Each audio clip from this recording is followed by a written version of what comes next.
Robert Kiyosaki, Rich Dad, Poor Dad, changed my life.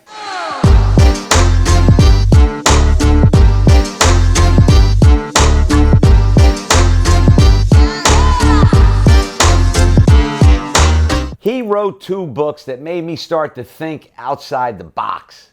Rich Dad, Poor Dad started off with a whole new way of thinking, a financial literacy on how a rich dad thought versus a poor dad. And then Cash Flow Quadrant to really make you see the difference of trading time for money. I traded time for money for years. I'm a professional engineer and my hourly rate, and that was what it was all about, trading time for money. I worked for lawyers for years, doing construction claims at night, trading time for money. And what do the rich do? The rich don't trade time for money. They know what their value is. Did you ever hear the story about the guy at FedEx when he just started the company, and here he is producing hundreds of packages and the machine breaks down? He calls up this mechanic. He comes out to fix the machine. The guy walks up to the control box, opens up the box, turns one little screw, the machine starts. He says to the guy, "How much was that?" $10,000. The guy said, $10,000? That took 1 minute. He goes, "Yeah, it's $1 to come here, and it was $9,999 to know what screw to turn inside the control panel. That's why it was $10,000. And that's what Rich Dad, Poor Dad literally taught me. The value of money, the value of your time, and whether or not you want to trade time for money. And a lot of the things that Rich Dad, Poor Dad taught me was truly around financial literacy and how a rich dad thought from a poor dad. A poor dad got up every day and went to a job. That's what I learned how to do. I got up every day and went to a job. And sometimes you have to get up and go to a job every day and work your entrepreneurial spirit at night. It just doesn't happen that simple unless you're given that silver spoon. And sometimes when you're given that silver spoon, that's not the best thing ever. Because you got to put the hard work in to make it happen so you can appreciate what you have and have the gratitude you need. But these are just the things that you learn when you start to think about a rich dad and how they think and how that theory and knowledge is instilled upon you. Another major item that I learned from Robert Kiyosaki is mind your business. Know the difference of acquiring assets versus non-assets. An asset is something that you buy that 10 years later, you could sell it for a higher price. Ask yourself that question before you're buying something. And that's really, really important. That's financial literacy. If you're buying cars that decrease in value as soon as you pull out of the parking lot versus assets, that's not going to lead you from middle class to being wealthy. Look at each specific thing that you do and the expenditures so you can start. Let the money work for you. Don't work for the money. Another thing that I learned from Robert Kiyosaki is that the rich create investment opportunities.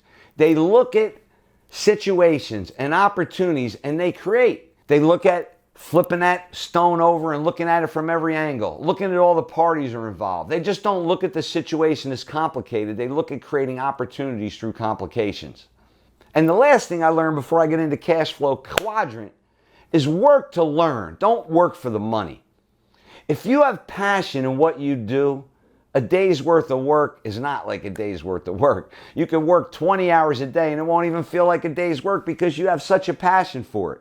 So do what you have a passion for, because if you can work your passion, it'll never feel like a day's work in your life.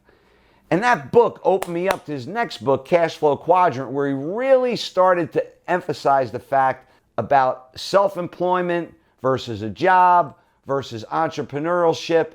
And he talks about the cash flow quadrant, which is so key if you want to be entrepreneurial. And I'd like to just show you that quadrant now. Cash flow quadrant looks at 4 ways to produce income and how they integrate with each other. Number 1, you can have a job. Number 2, you could start a business. Number 3, you can be self-employed. Or 4, you can be entrepreneurial. Those are 4 items that usually is a journey. Not everybody just jumps right into entrepreneurship. It's a process. You have to have a job in some cases to feel the pain of waking up every day and not having the money, time, and magic that you want in your life with that job. And then the first thing you may start to think about is, wow, how can I start a business? And you go and you research and you take the 3 steps to start a business that I teach in another video, and you start your business and you sit there, and then you have the same problem that I had. You're trading time for money, working for yourself. You're self-employed. So you have a similar situation of a job, but you have a little more freedom, but you really don't have the money, time, and the magic that you want, or the fulfillment in your life. So then what do? What you do then is you realize and recognize what's happening, and you have to hire people. If you remember, I taught you a little bit about what billionaires do. Billionaires hire the smartest people and surround themselves to run their organization. And what they do is they focus on helping the smartest people with the sources and resources they need to be successful. So this little journey that Robert Kiyosaki taught me really changed my life, because I had a job, and then I had a second job, and then I had twins, and those 2 jobs weren't making enough money that I could actually afford formula and diapers. It was crazy. We were making over $100,000 a year and still not making ends meet. I thought the $100,000 salary was going to be ends all. That was it. 6 figures, big time. I didn't realize that even though only 4% of the people make $100,000 every year, because of appreciation and all of the expenses and living in the metropolitan area, it just wasn't enough to survive. That's when I started to think, how do I start a business? In 1997, I started that process. It took me 2 years of fear. I didn't open my bank account right away to accept the money. I was still working my job from 97 and 99, and then in 1999, I finally quit my job. And I started my business, and I became self-employed, and I developed my first real estate project. And even then, my business ran me. I didn't run my business. And that's when I had to learn and step up. What does entrepreneurship really mean? It means getting mentors, mirror and modeling what people have already done, not reinventing the wheel. Why reinvent the wheel? This is all about effortless prosperity. Meet people that have already done it. Establish mentorships, establish relationships, help them achieve what they want, and they will help you achieve what you want. These are the things that Robert Kiyosaki taught me and what my dad taught me. My dad didn't have all the money in the world, but he taught me love, companionship, teamwork, inspiration, motivation. And it doesn't matter whether your dad's rich or poor. It's just a different view, a different perspective on life.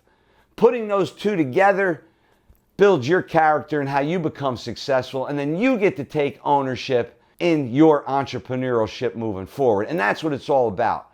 Creating fulfillment in your life, serving 6 human needs, not worried about certainty and significance, worried about contribution and growth and helping people. That's when you're going to get the fulfillment in your life. And if you want to learn about real estate and a lot of the things that Robert Kiyosaki taught me about life, which you have to figure out first before you get into real estate, you can learn at kenvanliew.com with the Modern Wealth Building Formula, with Financial Freedom Protocol, and just take it to the top.